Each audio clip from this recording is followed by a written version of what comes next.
Support for Anti-Semitism USA comes from the Henry Luce Foundation and the David Bruce Smith Foundation.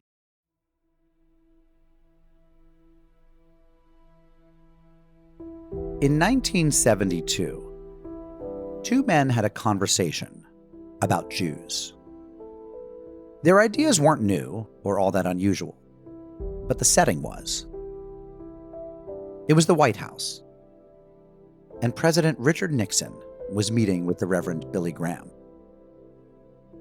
And because the President of the United States had installed a sound-activated recording system in the Oval Office, we can eavesdrop on these two men.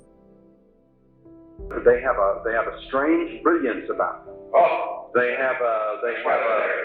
They're smart, and they are energized, in my judgment, by a supernatural power. Well, also they do something else. They're not only smart, they should be. And you see, of course, Hitler didn't. They had a stranglehold on Germany, on the banking of Germany, on everything in Germany, and the media. They had the whole thing. You see.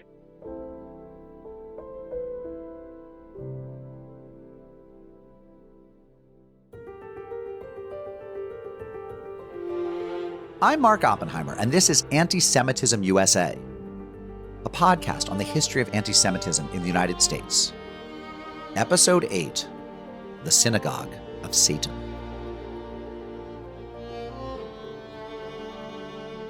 In the decades after World War II, Billy Graham was by far the most popular religious leader in the country. He grew up in North Carolina and went to Bob Jones College, the Florida Bible Institute, and then Wheaton College. Along the way, he was ordained as a Baptist minister, but he never pastored a church of his own. Instead, he became America's pastor. Billy Graham's message was very simple.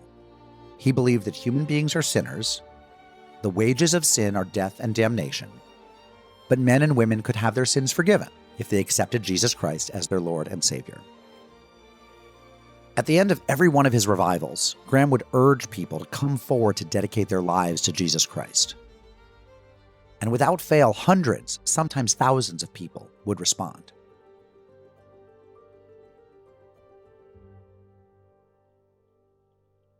Graham was a phenomenon. It's hard to overstate just how popular he was. He wasn't exactly Elvis or the Beatles or Taylor Swift. It wasn't that level of adoration. But Graham could fill tents and then stadiums night after night for weeks and sometimes for months on end. Nobody in the world preached to more people in person in the second half of the 20th century than Billy Graham.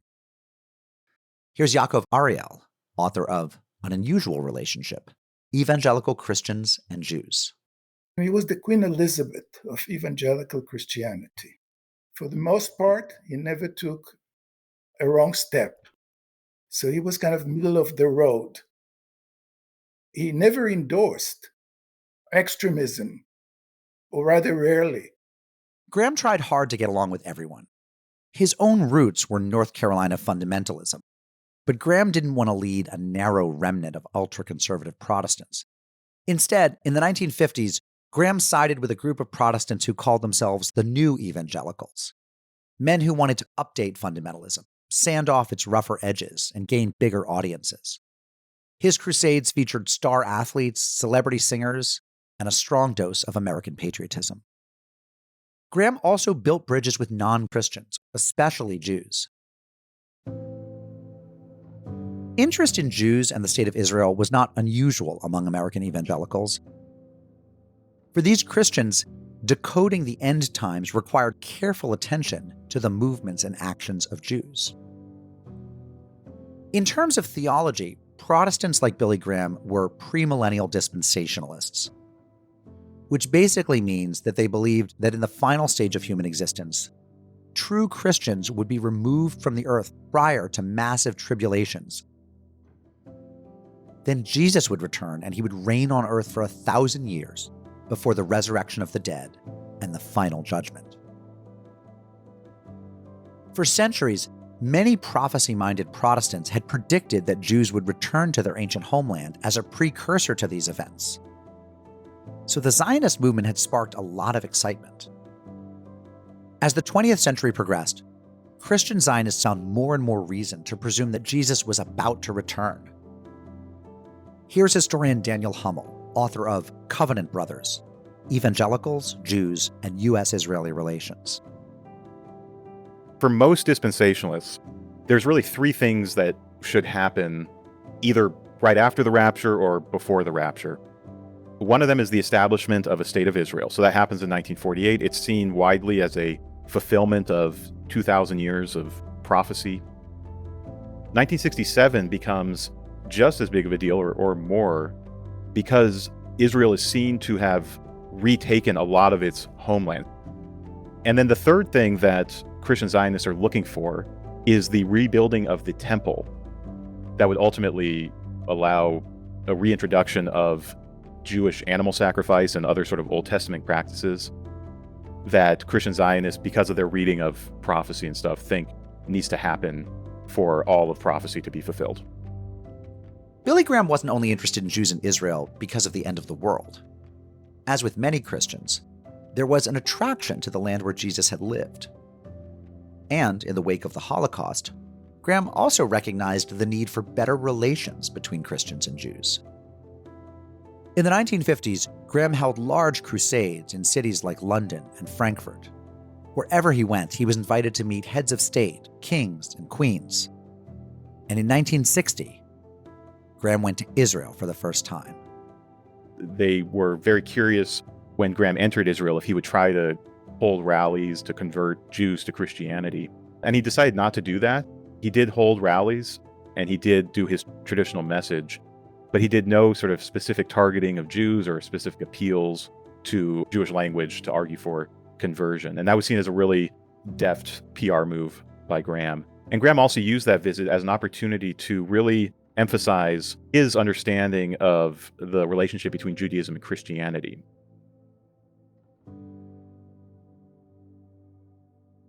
Since the early 1800s, many Protestant ministries had spent a lot of time and money trying to convert Jews, usually with very little to show for it. Graham didn't do this. He understood that many Jews were offended by Christian attempts to convert them. As the years passed, Graham built on the goodwill he established on that first trip to Israel. In 1967, Graham met with around 100 Jewish theologians. And again, he was very deft. He noted that at least nearly every book of the New Testament was written by an early Jewish follower of Jesus. He talked about wanting better relations between Christians and Jews. And he listened when Jewish leaders complained about other evangelical ministries. Publicly, through this period, Graham was seen as a strong friend of the Jewish people and really a representative of a community that had a much more complicated relationship with American Jews, that is, fundamentalists and evangelicals. And Graham was seen as someone who had been moderating his views and was much more palatable. Every year, beginning in 1948, the Gallup poll has asked Americans to name the man and woman they most admire. And Billy Graham placed in the top 10 61 times. In 1972, Graham was number 2 on Gallup's list. The only man ahead of him was his good friend, President Richard Nixon. Graham loved politics and he loved presidents. He befriended and counseled Democrats and Republicans alike. But he wasn't nonpartisan and he wasn't above the fray. Graham was anti-communist, anti-union, and pro-business. And although he built bridges with Catholics and Jews, he had a vision of Protestant America under siege from sinister forces. He liked Dwight Eisenhower, he worried about John F. Kennedy, and he was friendly with Lyndon Johnson. But Richard Nixon was the ideal politician. There's no question that Graham loved Jesus, but he often acted like Nixon was a close second in his heart. As it turned out, his personal relationship with Richard Nixon was one of the biggest mistakes of Graham's career. Graham knew Nixon for decades before Nixon became president in 1969. Graham tended to view Nixon as an overall Christian person and positive force in American politics, which can be hard to reconcile with a lot of the public memory of someone like Nixon. But Nixon stood for conservative values, family values, anti-communism, things that Graham really resonated with. Nixon had been present at one of Graham's high points, his 1957 New York City crusade. Graham packed Madison Square Garden for 16 weeks. He held a special night at Yankee Stadium, and Nixon sat on the platform. Graham introduced the vice president as an ambassador of goodwill, a young man with vision, integrity, and courage. Nixon is very interested in cultivating a relationship with Graham because he sees Graham as sort of the vessel to a lot of votes in a lot of key states. That if, Graham is pro-Nixon, then those evangelical voters might be pro-Nixon as well, just because of Graham's endorsement. And so Graham meets with Nixon a lot, either over phone or sometimes in person. And then Graham actually appears with Nixon a number of times. He's still doing these revivals around the country, and often Graham would have politicians either on stage or in the audience. And Nixon becomes someone who appears at some of these revivals, which is seen by many as sort of a tacit, or maybe not so tacit, endorsement of Nixon, that sort of he's aligning himself publicly with him. They talk a lot, and they see each other as very valuable to each of their own projects of accruing influence and getting what they want done in the world. Before he announced his 1968 bid for the presidency, Nixon invited Graham to his vacation home in Florida. Nixon had already decided to run, but he acted as if he wanted Graham's advice on the matter. And Graham told Nixon, "Dick, I think you should run. You are the best prepared man in the United States to be president." Graham didn't keep his support private. He let it come out that he had cast his absentee ballot for Nixon. And Nixon knew that strong support from conservative Protestants was central to his Sun Belt strategy of building a new, durable Republican majority. Nixon wasn't part of the post-World War II evangelical boom. He'd grown up in a Quaker family, and he was a pretty regular churchgoer for most of his adult life. He was intensely private, he was enigmatic, and it was hard to pinpoint his exact religious beliefs. It seems, however, that Nixon was more comfortable with a kind of stoic, liberal Protestantism rather than the fervent emotion of evangelicalism. But Nixon knew how to flatter political allies, and Graham became convinced that the Lord was with the president.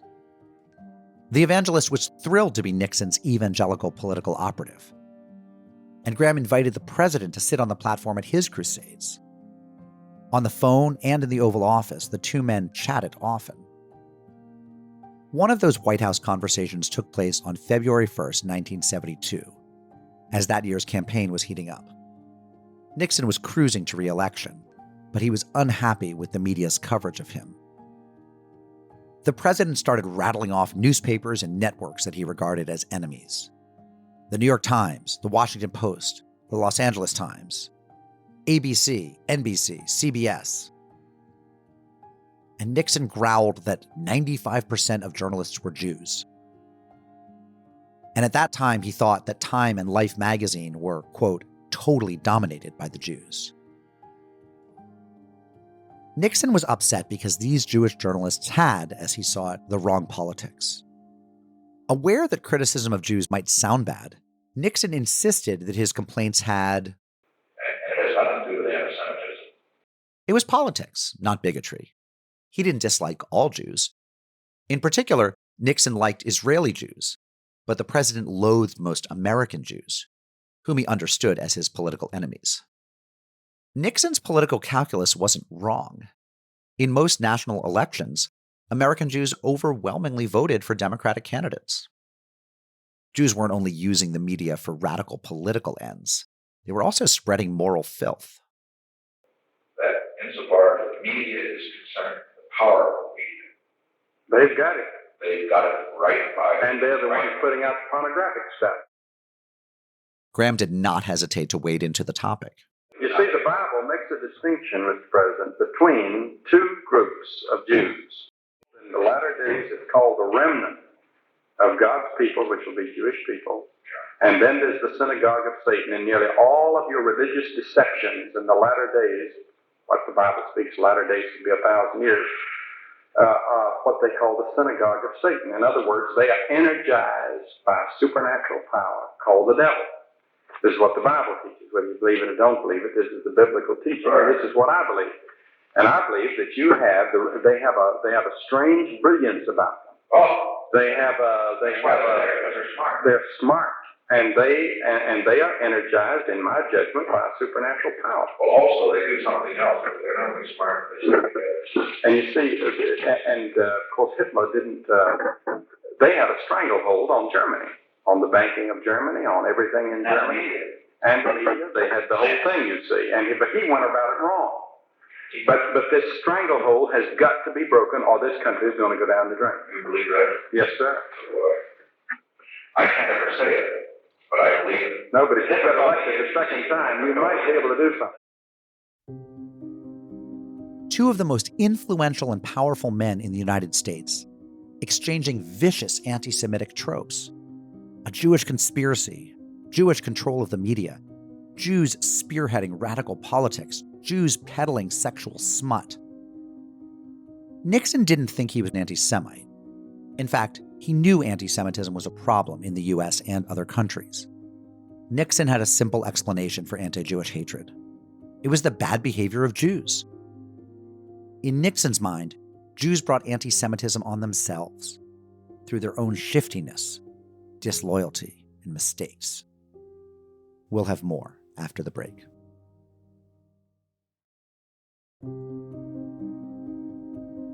Billy Graham wasn't the only person with whom President Nixon had conversations that included anti-Semitic language.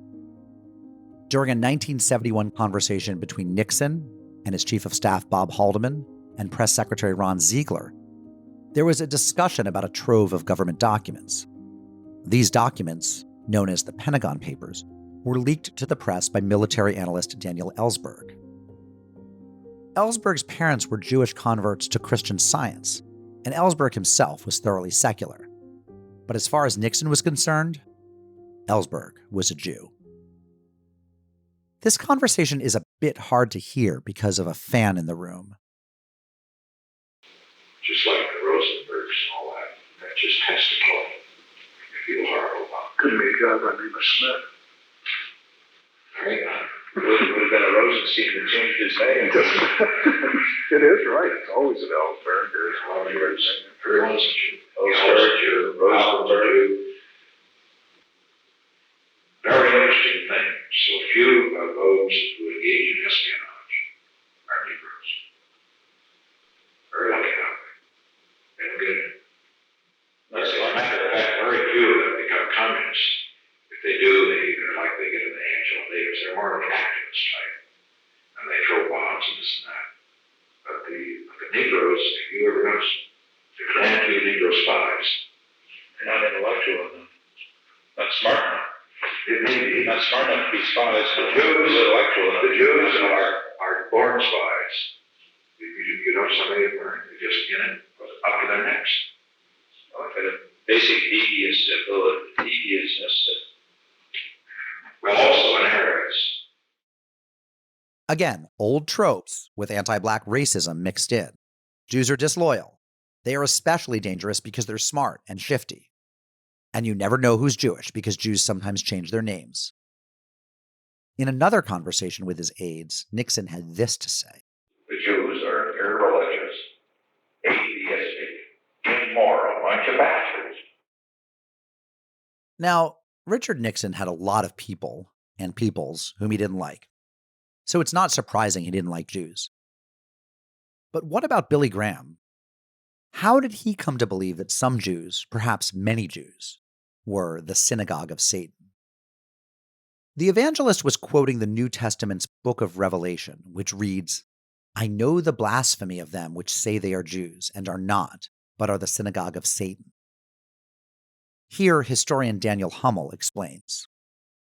There's a whole historical context of what's being referenced there, which is not really what Graham's referencing. It has to do with Christians and Jews in the first century relating to the Roman state and sort of who's giving up whom and in a taxation issue. And it's very, very distant from anything in the 20th century. But there's a long Christian tradition of using the term synagogue of Satan to basically imply, or not even just imply, but claim that Jews themselves as a group are satanic or demonic or are somehow entirely out of favor and at odds with God's plans in the world. Graham is invoking that version of that anti-Semitic trope to try to explain to Nixon the biblical dimension to what Nixon's experiencing. Graham had grown up with these ideas. As we've seen, the idea of a Jewish conspiracy to use either banking or media to subvert democracy was commonplace in the 1930s. Here's Yaakov Ariel again. He held cultural stereotypes of Jews and political stereotypes of Jews as those people who are politically radical, who are at the forehand of anti-middle class capitalist, anti-elite capitalist society.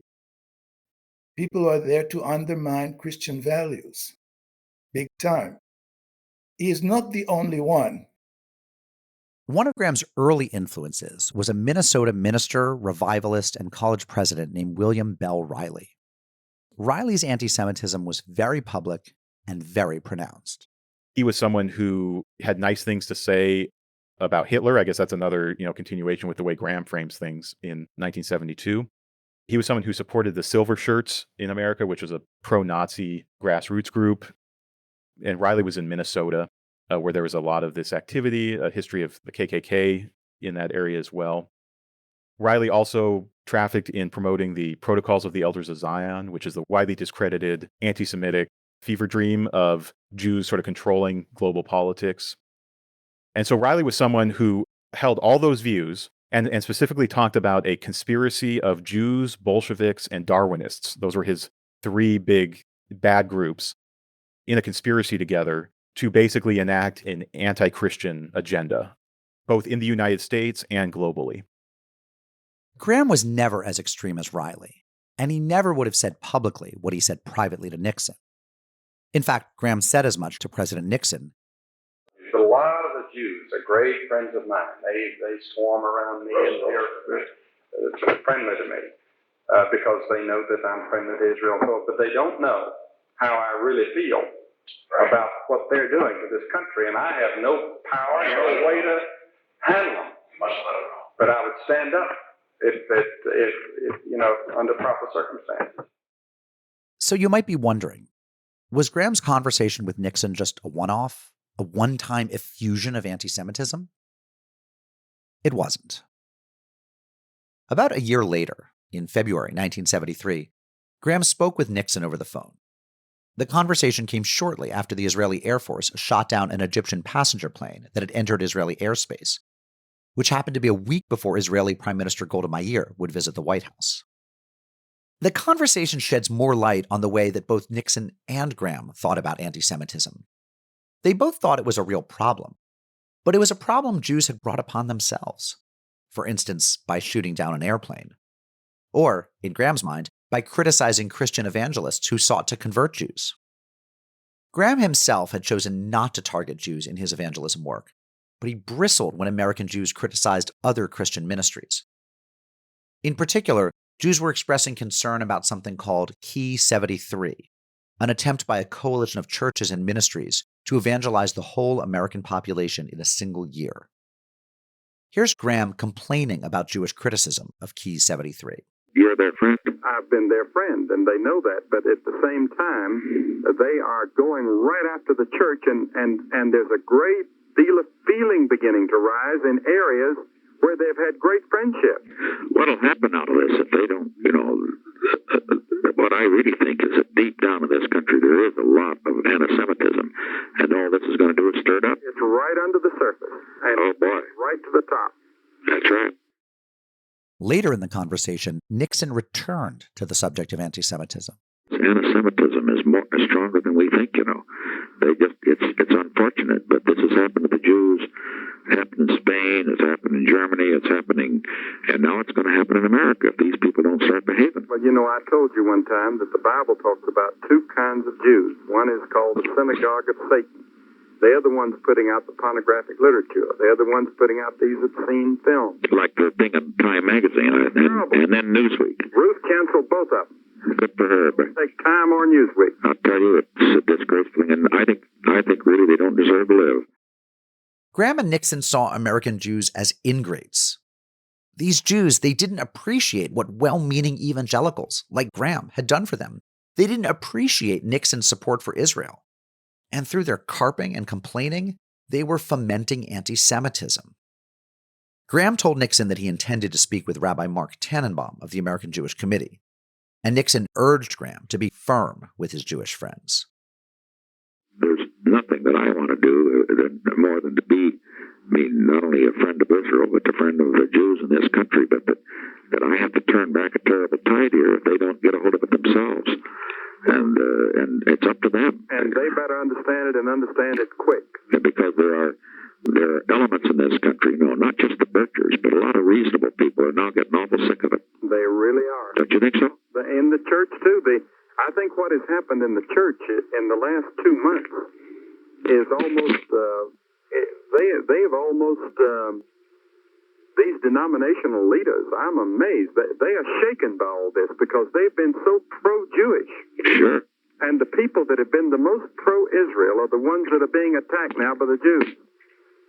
And then to come out, can't figure it out. They're going to kick all Christians out of Israel is unbelievable.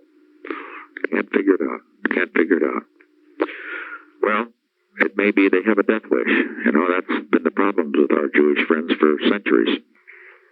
Well, they've always been, through the Bible at least, God's timepiece, and He has judged them from generation to generation, and yet used them, and they've kept their identity. And one of the things they're terribly afraid of is so many of these Jewish young people are turning away from Judaism, turning away from Jewishness. They say they're remaining Jews, but they're becoming followers of Jesus. Well, that's just scaring them to death. You see, they've set up all over the country these Jews for Jesus at the various universities. Good. They said they're remaining Jews, but they believe that Jesus was treated wrongly. And this is frightening Jewish leaders, and they're overreacting in this country. I'm talking about the rabbis. Oh, I know, sure, the professionals, but they're like the Episcopalians. They're losing any appeal to their own people. At the end, you get a surprising bit of anti-Episcopalian shade. More important for our discussion, in this conversation, Graham repeats his earlier Bible lesson. Many Jews, such as the media moguls who oppose Nixon, belong to the Synagogue of Satan.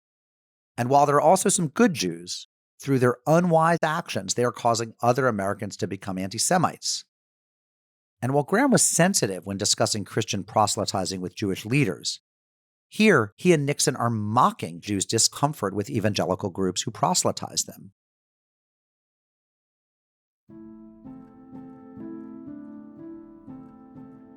Billy Graham had conversations with countless people, and no one else has come forward with other instances of anti-Semitism. Graham said things to Nixon that he apparently otherwise kept to himself.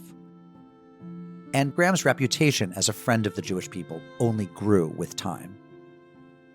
Here's Mark Tannenbaum of the American Jewish Committee introducing Graham at an event in the early 1980s. I've said it before, I'll say it again today, because I think the record warrants it. Billy Graham, based on the privilege I've had of knowing him and what I have seen him do since the mid-1960s when I first had the privilege of meeting him, is, next to Pope John the 23rd of blessed memory, the greatest friend of the Jewish people in the 20th century. Tannenbaum had lots of reasons for this praise. He appreciated that Graham leaned on evangelical organizations not to target Jews as prospective converts. He also noted Graham's meetings with Jewish leaders in Soviet bloc countries. And, probably with some hyperbole, Tannenbaum credited Graham for Nixon's decision to provide Israel with missiles during the 1973 Yom Kippur War, in which Israel defeated a joint Egyptian-Syrian invasion, a war that nevertheless demonstrated the nation's existential insecurity. Graham had a great deal of influence, and he deployed it on behalf of Jews in the U.S. and Israel.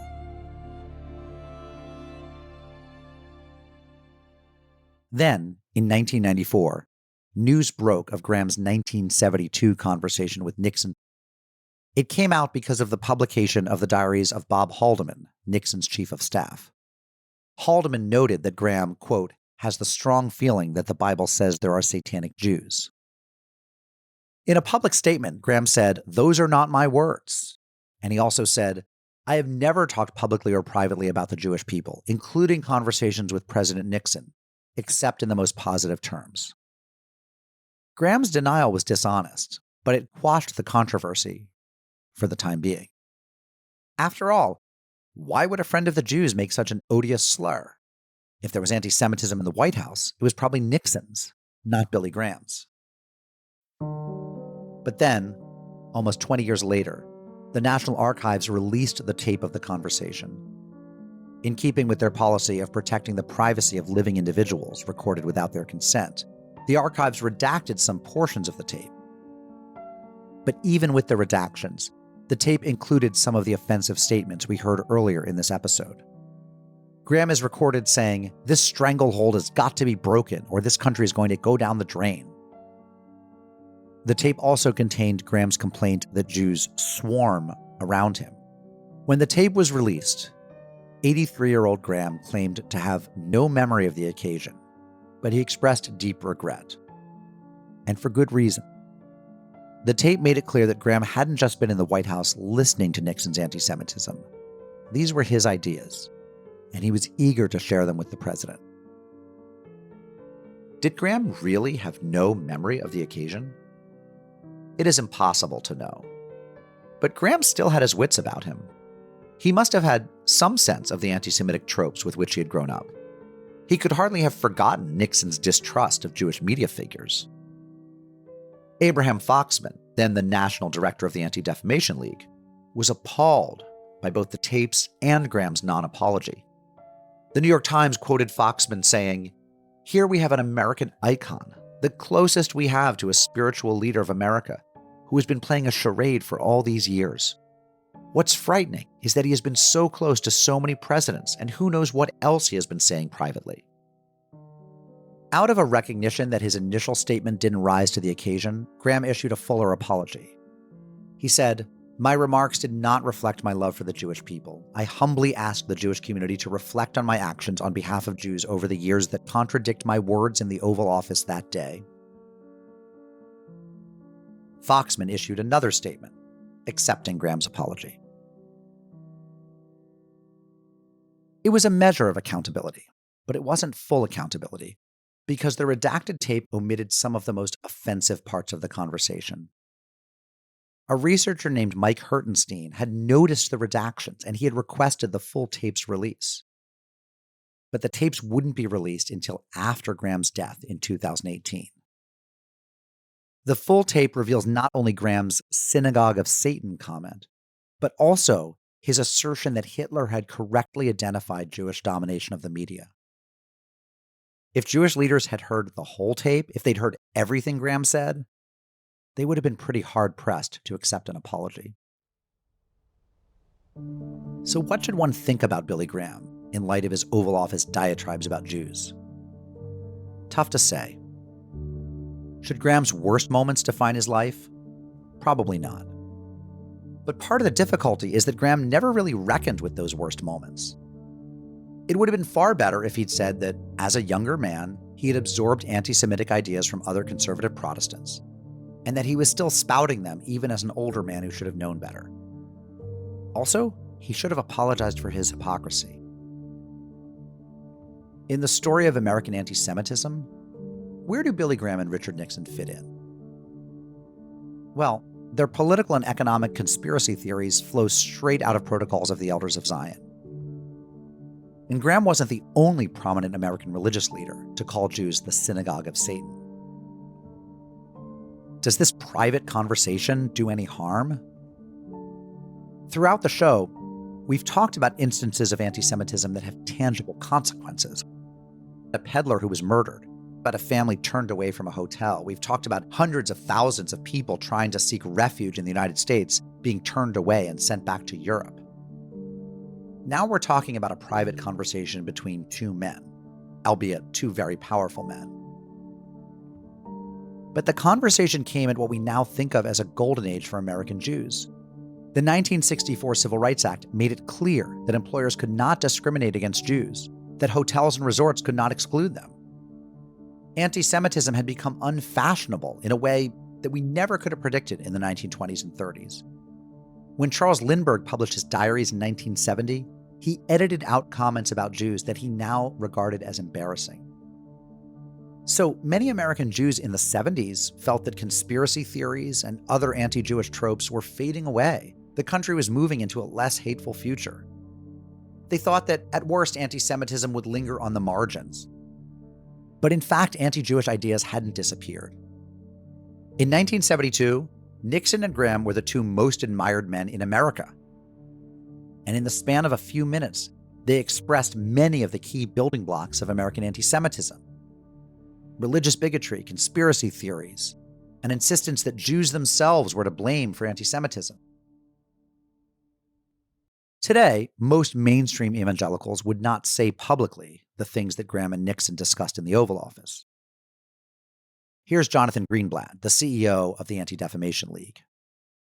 And many of their leaders have taken a much different view toward their Jewish brothers and sisters. See them as their older brothers and sisters, if you will, and their church doctrine professes a kind of reverence for the Jewish people, not necessarily an animus against them. There certainly are those proponents of an evangelical church doctrine that do think that Jews need to assemble in the land of ancient Israel in order for, Armageddon to take place and then for the rapture to occur. But while some believe that, definitely some prominent public figures believe that, the vast majority of evangelicals today, I would say, based on my conversations with them, believe that the Jewish people they read their scripture and it leads them to conclusions that the Jewish people are their older brothers and sisters, that the Jewish people are blessed, and that they have a kind of fidelity to them. I think Greenblatt's right. There's been progress. There's far less evangelical anti-Semitism today than there was 100 years ago or even 50 years ago, at least in public.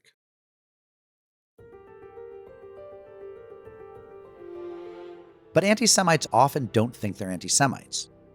Graham and Nixon did not think they were anti-Semites. They thought they only disliked some Jews, the Jews that they perceived as their political enemies. There's a similar danger today. Conservative evangelicals, mostly allied with certain strands of the Republican Party, are quick to denounce anti-Semitism on the left. But they sometimes make common cause with elements on the far right, where there's no shortage of anti-Semitism.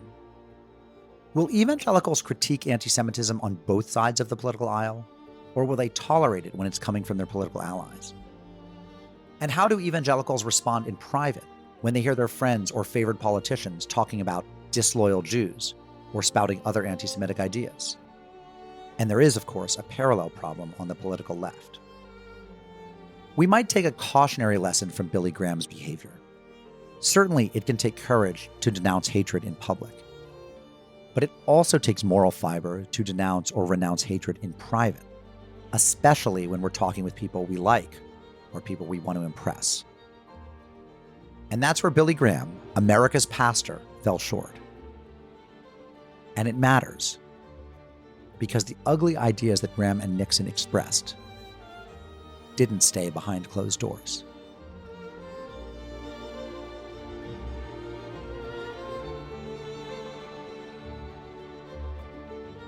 Thank you for listening to Anti-Semitism USA. It's a production of R2 Studios, part of the Roy Rosenzweig Center for History and New Media at George Mason University.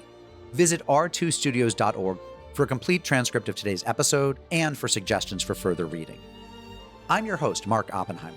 Anti-Semitism USA is written by John Turner and Lincoln Mullen. Britt Tevis is our lead scholar, Jim Ambuske is our producer, Jeanette Patrick is our executive producer.